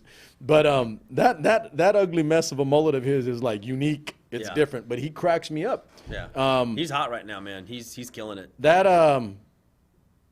That's about as simple as it get. That song, Up Down. Yeah. I mean, Love and he that. did it with Florida That was, Georgia written Line. with Hardy, who's got a new song out. I think it's called One Beer. Really? Something like that. Yeah. He's a great writer in Nashville. Yeah, Up Down's great. There's a simplicity to it. It's easy. It's I catchy mean, as it's hell. catchy. There it is. It's simple. It's like, what? It's catchy. It tells you the story. You know everything about it within the first few bars, first few lines. You're like, okay, yeah, I'm gonna get tore up and go. I mean, those are great. Those are just great songs to have. I mean, you sing that no matter what. It's just so easy to sing. It's so good to sing. I love that one. More Than My Hometown is his new one, I think. Okay, I More haven't Than heard My the new Hometown. You listen to that one, you'll like it. Okay. Yeah, really good. Different style. What you know about a T.O.? It's I throw my lyrics at you. yeah, it's he's really good. He's just tearing it up. I do know that he is having a good run right now. Yeah. For his time, and he's a different critter. That's what he struck me. I was like, Yeah. he cracks me up. There's something about him. Don't know what it is. He's a little different, and so I'm like, okay. And I think the funniest thing was when I first saw the video for Whiskey Glasses, and he takes that slap. Yeah. I'm like, that's good stuff right there. Just Yeah. take your ass whooping, smack the hell out of him, Yeah. and he goes like. And he looks back. Oh man, I just got smacked by a good woman, Yeah. and then done. Those are for the most part. I mean, there are others. There are others that I'm still tinkering and playing with, but Yeah. I'm having, like I said, I'm running through things over the last 10 years. Like I said, after I came out of my my hibernation for a while, and I'm honestly giving the young dudes that are doing their thing right now, I'm giving them all the benefit of the doubt. Because I want to hear what they do. I want to hear what they do. I want to hear where they go. We talked about that question earlier. is it this, or do you go back to this? Right. Or does it mesh somewhere in the middle? I don't think there's any way around. I mean, there's no way we're not going to see any more collaborations. I think that's not going to happen. That's going to happen, one way or the other. Yeah. We're going to see more collaborations. Not, not just with rock, Right. whatever that is anymore, but rap and everything else in between. Yeah. So there's no way that doesn't stop. I'm just interested to see how they do that while maintaining, and I'm talking about country artists now, while maintaining roots, roots out of the Yeah. dirt. You know what I mean? I don't think that will ever change completely. I think that what constitutes it as country music is the lyrics. And I think that there has to be some degree of good lyrics. And that really does exist across the board mostly. So, I'm hopeful that always stays the same. It's one thing that's always been around with country music, and what we've been known for forever has been those songs that are written so well, lyrically. I think ultimately, communicating a message. You're telling a story. You're trying to get across something that you've experienced or done or or that you see, and you want someone else to know that thing. And how do you get that across in music, right? Right. And it's that lyric. And if that lyric comes across and you get it deep, or simply, like I said, like up, down, right? I mean, you know what that is, like immediately. You know that Right. within the first damn 30 seconds. You're like, okay, I get this. And all right, we're there. Friday after 5. It's right About as simple as it gets, right? Yeah. Or like I said, Eric Church, put a drink in my hand. Right. There's, you know what the song is. Yeah. You know where it's going. You know what it is, and you're gonna stay there because you like it. Yeah. And when you get to the end of it, like, can you do a little bit more of that? Man, I listen to that song on repeat still. Up, down. I'll listen to Really? it on repeat. Absolutely. There was okay, so I think the first one I ever heard of him that was Morgan Wall was Whiskey Glasses. All right, so I went fiddling around. I liked one, so it's not like I want to do like 90 other songs for this guy and then another artist and do it. There's not enough time in the universe. But I went fiddling around to see if there was anything else. And when I heard that one, it was like, damn. Oh, I like that one. Yeah. Like immediately. I was And like, then you okay, start I to like go that. down that rabbit hole. You found the one, and then you start to find everything else, and then it's like, okay, yeah. Right. I But like that this guy. one, there was a simplicity to that song that was so damn easy, so catchy, Yeah. as you said. The lyric was simple. The concept was simple. Didn't hurt that he got, Florida Georgia Line to jump on it with him. Right. And That always that never. I'll take some. Listen, Florida those Georgia dudes. Line help. Yeah. Take a little bit of that. Yeah. Hey, exactly. Send them my way. Those dudes right now, I mean, and they're kind of there, right? I mean, they can jump on anything. And even if you didn't have country people listening, you'd have everybody else listening. yeah. Just because it's those two dudes. Yeah, it's their market. They own it and control it. So I mean, they do it. That's why I was saying Taylor Swift. How Florida old are Georgia those Line, guys? Probably late 30s. Yeah, they're in their 30s now, right? Definitely, at least late 30s, probably. Yeah.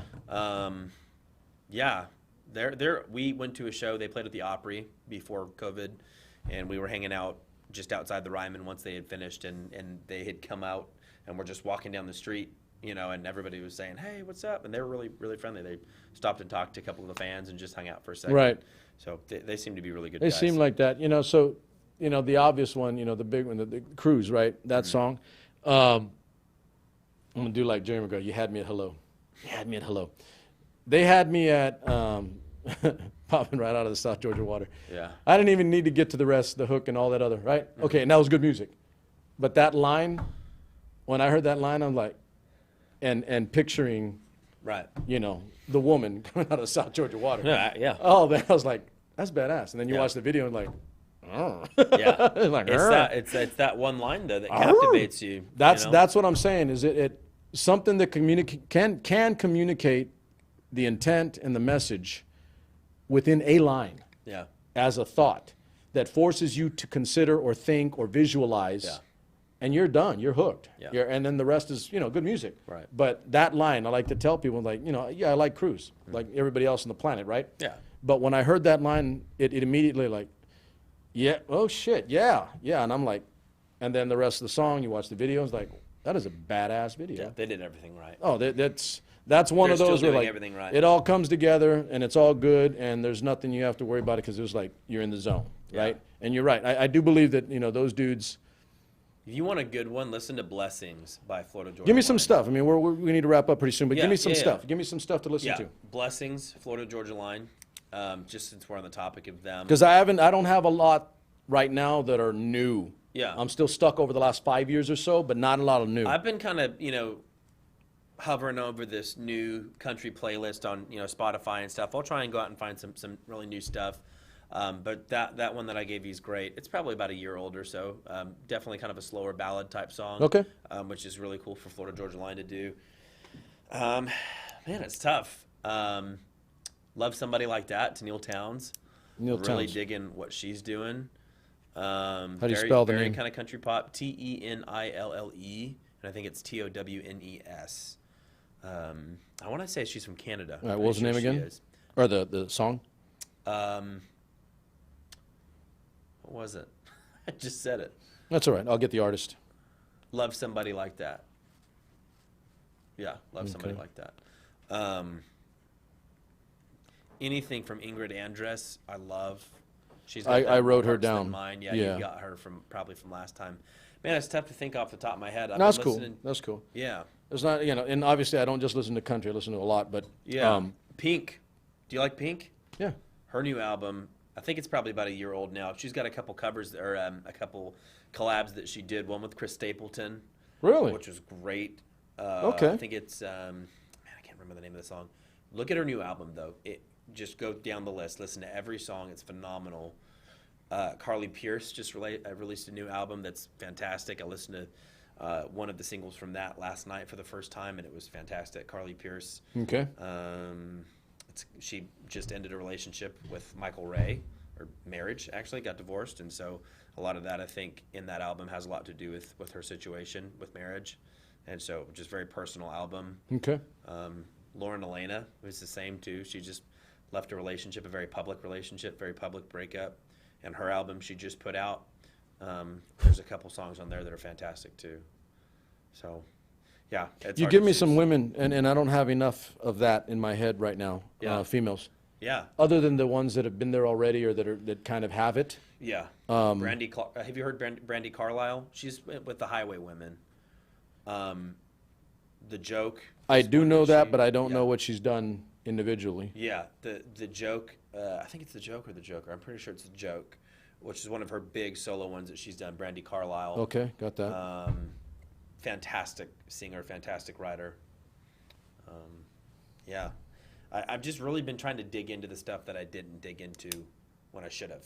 And for me, that was a lot of the female singers that came onto the scene, a few years ago. Okay. And I've just been going through all that, and I love it. There's a lot of good stuff. I do like, to close off, totally close off part of my mind and just really dig in bed, get deep with a thing in music. In what I'm talking about here is I'll go and I'll dig in on women other than the obvious ones, right? Like a Maren Morris or Kelsey Ballerini or Carrie Kelsey Underwood. Ballerini, yeah. Okay, so other than that, because those are going to be top of mind for someone that isn't deep into country, like in terms of radio or pop, I'll want to dig in on those others that are not there yet or not going that route, but that are still doing good music. Yeah. I think all of the ones that I've listed are not going that route, but are still putting out fantastic music. Okay. And that's part of what I really love, is those people that kind of live on the outskirts of the industry are typically, in my opinion, the most talented of everyone. They're those people that kind of just live on the fringe. Mm-hmm. And I like that because they dip into the Americana market and kind of are tiptoeing the tightrope between country and Americana, which would be more folk, more Bob Dylan-esque, very songwriter-oriented. So a lot of those, which is getting harder and harder to, to really do. Mm-hmm. But I think I'm hoping it's coming back. There's a lot of good stuff that's happening in country music right now, I think. So I'm hopeful that we're returning to, not that there's anything wrong with where we were, because there's not. But for my personal taste, I think that we're kind of reverting back to more of the songwriter stuff, and I love that. So less about production, less about drum tracks, algorithms. more about just the content of the song. So yeah. I and we kind of had this conversation right before, we came on air. Is like melody, lyric, vocal, good instrumentation that doesn't subvert the quality of those other things that I just mentioned, and not only doesn't subvert but enhances and fully fleshes out those other things in instrumentation. And that's where I'm at, where, and again, not just country, obviously, but that's why I wanted to talk to you tonight for sure. I hope you guys listen to all this good stuff. But, in general, I'm going to say, because we talked about it on air, but I was like, I'm listening to damn boy banders right now. Yeah. I'm listening to boy banders, man. Harry Styles.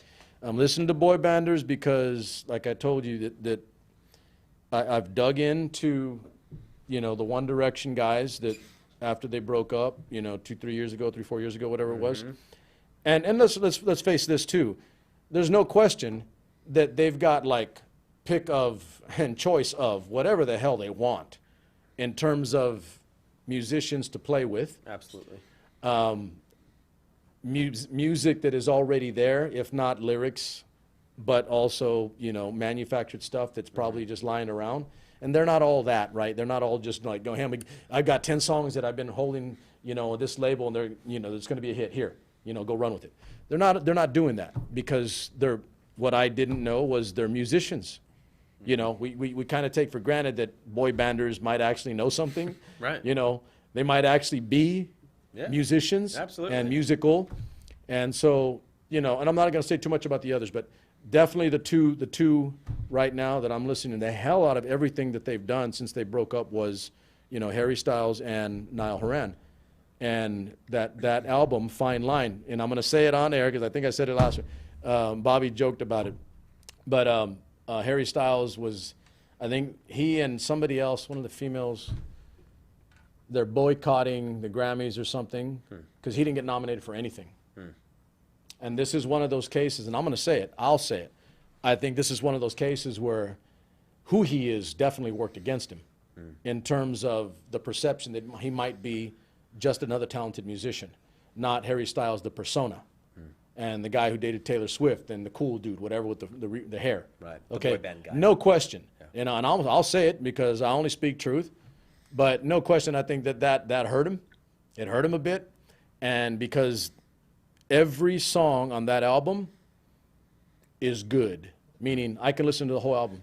And I don't do that very often anymore. Me either. Most people don't have patience to do that anymore. But I listened to the entire Fine Line album, and it is that good. Yeah. It is that good. It is one of the better albums I've heard, at least pop, in years.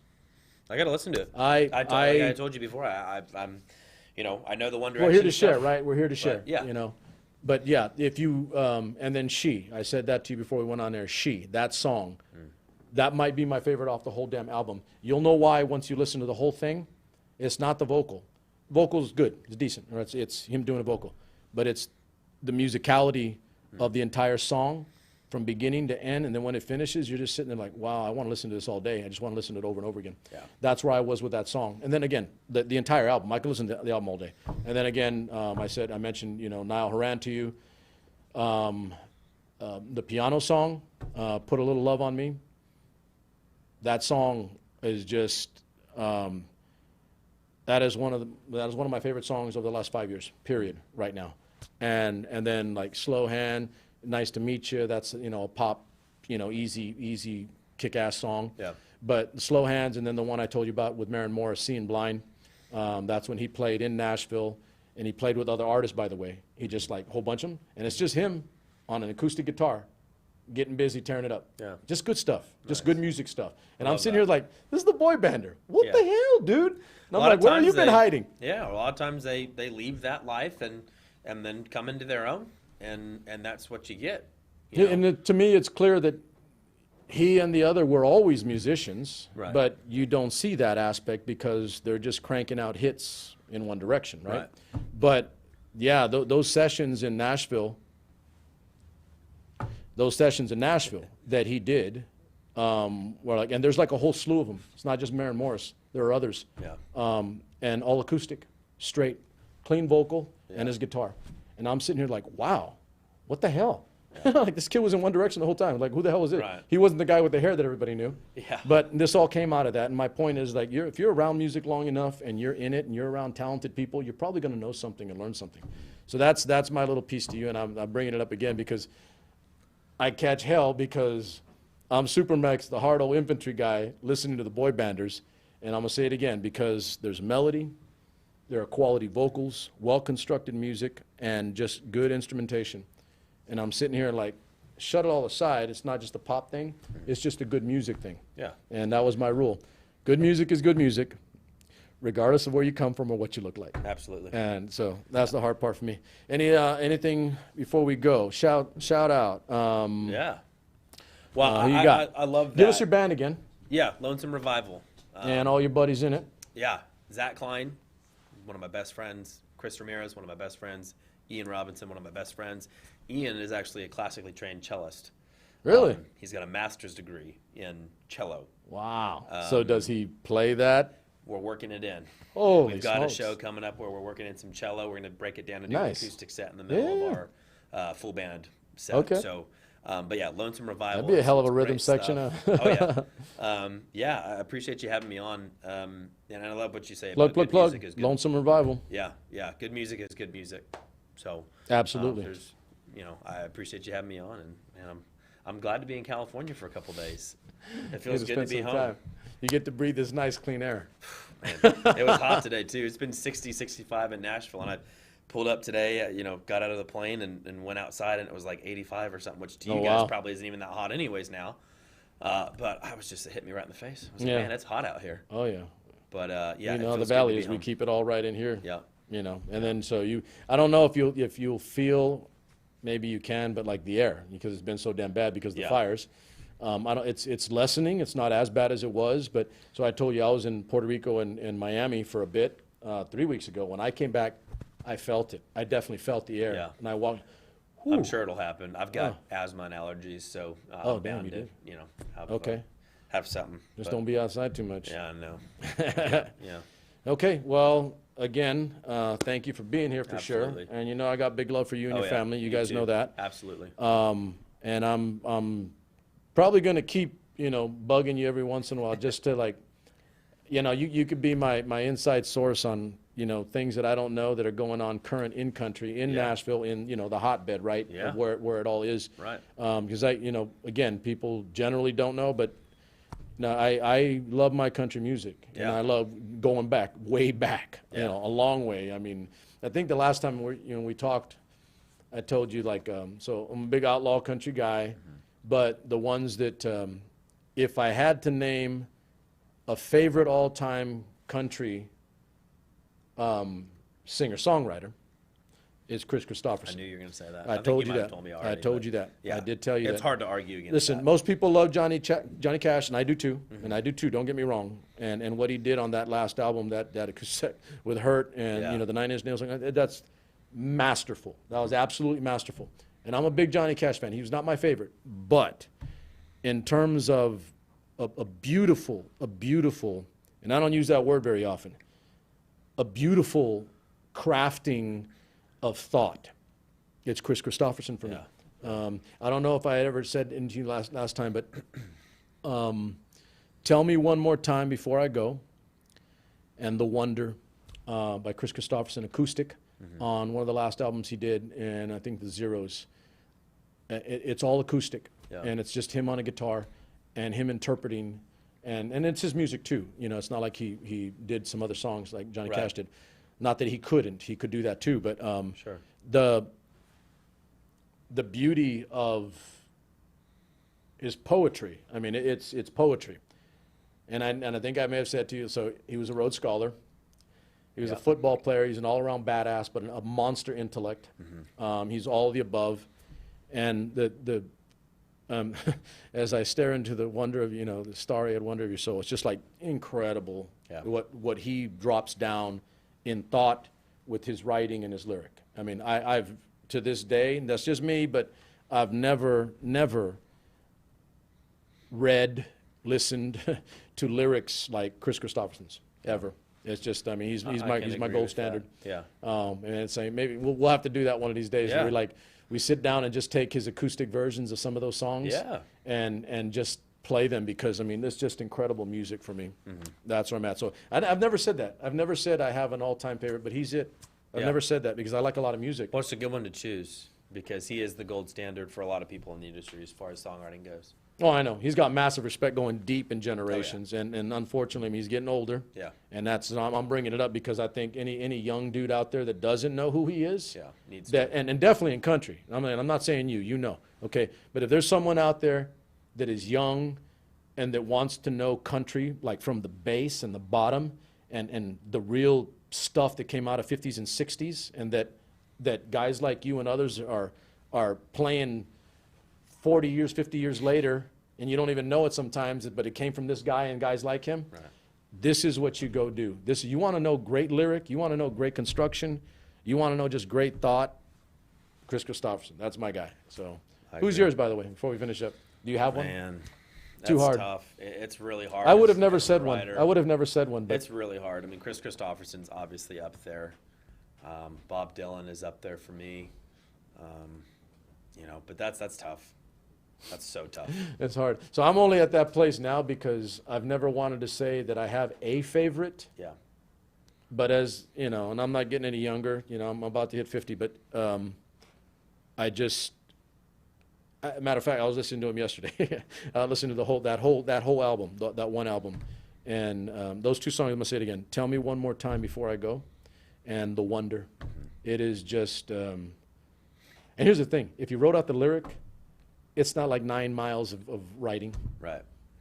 Simple, beautiful, and the thought of it. And I'm saying that because I'm listening to what he wrote, and I'm seeing what I feel from his writing.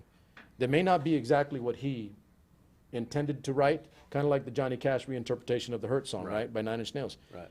I'm wanting to interpret these beautiful words my way, how it hit me, how it affected me, how my hurt came through. That's why I love that dude, because he makes you do that in a handful of sentences. Absolutely. That's a fucking genius. It's masterful. I cursed. You got me on record. Chris Christopherson. I'll curse on record and get busted. It was for Chris Christopherson. It was for Chris so you get a Christopherson. pass. That's about. You know what? If anybody has a problem with that, none but love for you. Yeah. But I'm sorry. I feel that deeply about that dude. Yeah. Okay, so none but love for you. Parents, give me your parents. Stephen Carey. And Cassidy, my sister. Sister, Yeah. girlfriend. Kelsey. This guy rolls Shout up out with to an everybody. entourage, by the way. Yeah, we had Nashville guy. He gets had dropped everybody. off. I don't know, were you rolling around in like a Mercedes or something? He rolls up, gets dropped off out of the back seat, and there's like 4 women in the car. He's got an entourage. This guy. Nobody knows it is actually my girlfriend's sister and best friend. All the above, right? All the above. Nobody needs to know that. Okay, so nothing but love for you guys. We're wrapping up now. Thank you. We did about 2 hours, and I won't apologize because I've been wanting to talk to him for a long time. And I mean, look, if you go back and you watch this again, some of you guys that get an opportunity, you're going to get some nuggets out of some good stuff that Austin and I talked about that you're not going to get somewhere in 5 minutes or 10 minutes or 15 minutes. Okay? You're not going to get that. And yeah, I could apologize, but I won't. Not going to do that because I love what I do and I love talking to creative people about the things that they're doing and the things that they see. And the minute we start losing that, well, we're kind of already losing that, but we're in trouble. And so some of us have to be hard-headed and keep doing it anyway, whether you don't want to be here or not. If you can't watch for 2 hours, break it up into component parts and then go digging in. Maybe we'll do that for you or something. But either way, I've had a good time. I've had a lot of fun. And I enjoyed updating myself on the state of country music during and down into the pandemic as we get toward the back end of the year. But Austin Reed will always have big love for me and always have the ability to do anything with me in terms of what we put out in content or view or fans. We need to grow you more fans all over the place, right? So you guys go back and look at this, go back and watch this if you didn't see it like current or live right now, and take some advice from the young blood about some of the music and the musicians that he gave me, because he's right in the middle of it in Nashville, getting it firsthand, stuff that we probably don't hear, it may not be on the radio. but we get an opportunity to hear good musicians and foster them, because I'm going to say it before I go off air. At this time, while creative is difficult, because creative suffers when there are difficulties that preclude creative, for instance, not having enough money to pay your damn rent, wondering where the food's coming from, getting $1,200 from your government for 9 months while the others are doing, I'm not going to get political, but it's a fact, okay? It's difficult. Times are tough. People are having trouble. Young people in particular that are not set and stable are having a difficult time. And I hate to break it to you old folks, young people are the ones that create. They're the ones that are creative. So I'm going to do my damnedest and my best to help young people continue to create even during this difficult time. And I'm asking you, if you're part of SuperMex Nation with me, to do the same damn thing. I'm not asking you to do anything other than listen, pay attention, like, share, love, check their stuff out. That's not too difficult. It's really easy, actually. I'm giving you the mission, giving you the objective. It's really simple, laid in front of you. Patronize, listen to them. Give them the opportunity to be heard, give them the opportunity to create, and let young people do what they do best, which is create things that are new, that we don't know about. Okay? Usual thing, you guys know the deal. It's Friday night. It is a cheap date night, so that means you get your obligatory and mandatory safety briefing. Be careful when you're out. Wear the damn mask. It's not about you and how badass you are and how you'll never get sick. It's about the people around you and the people that you don't know that might get sick. Okay? That's it. I'm not asking you to do anything political. I'm just asking you to take care of the people around you. And in my world, SuperMex Nation, we take care of each other. We actually give a damn about our fellow Americans. Number love for you. We'll be back next week. SuperMex is out.